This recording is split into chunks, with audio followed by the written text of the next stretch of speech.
is Kimi Matsuzaki. Thanks for joining us for our first episode at Comic-Con 2009. We just finished sitting in on the Assassin's Creed 2 panel, and we're going to go have a chat with Pierre Raymond from Hybrid. But first, let's take a look at highlights from the panel.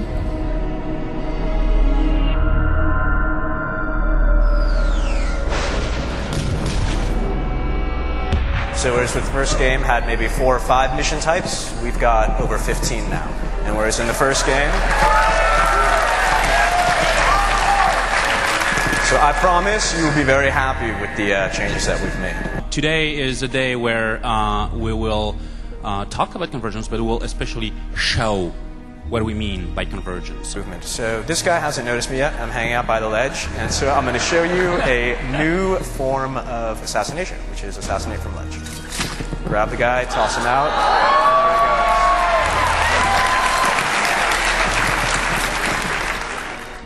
In the movie, you will find out how Giovanni's fate is linked to Ezio's story in the game and the overarching Templar assassin conspiracy we are developing in Assassin's Creed. When you watch the film series and when you play the game, you will have an enhanced experience, and that's I think very, very important in the ways we are doing cross-media.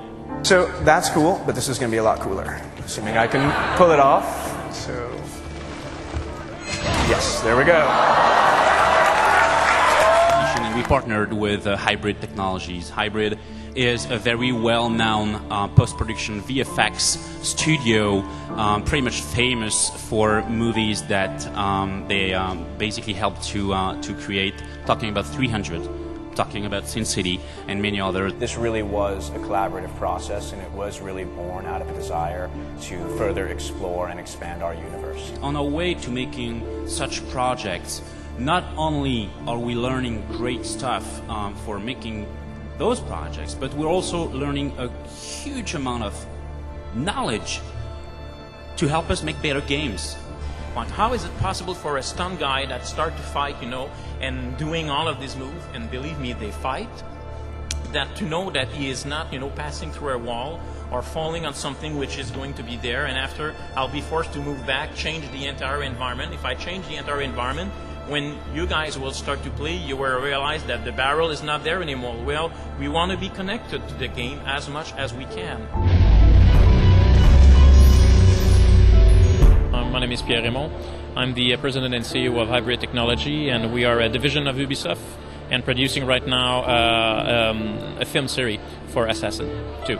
Hybrid acquisition from Ubisoft was directly in the philosophy to be able to extend from the IP that Ubisoft owned through different kind of product their IPs, and it was very clear from the beginning of the conversation that it will be very interesting from the fact that when you think about it, they are storyteller to do more than a game with the story that they own. And the idea came very rapidly that it will be nice to introduce and to do some film. And after that, the decision was, will be nice to do a film that reveal a little bit more and prepare a gamer to play the next generation, which is Assassin 2 in this case. We tried to be very connected to the game team, and the first thing that we came as an idea was to do a mutual casting. And it was a really big benefit because when we realized that obviously when they're looking for a casting for the game, when you have to shoot these actors, you're not looking for exactly the same attributes from them. The voice is not the only thing, the way that they move, the acting is what you're looking for. And we were very lucky because this mutual casting went tremendously well and good enough to be able to scan the actor and to send their face for the game, and to have a real strong connection. We decided to not do a mandate and to do extrapolation the way and to build the environment that we need for our story. We said, no, we're going to import and use the real environment from the game and use that in the film series. This way, a gamer can navigate, find the place where the camera was and said, oh, this is where the shooting happened. And we're very excited to achieve that. And that's it for today. Thanks for joining us. There is so much more to show you, so be sure to check back on events.ubi.com. This is Kimi Matsuzaki bringing you Comic-Con 2009 direct from the source.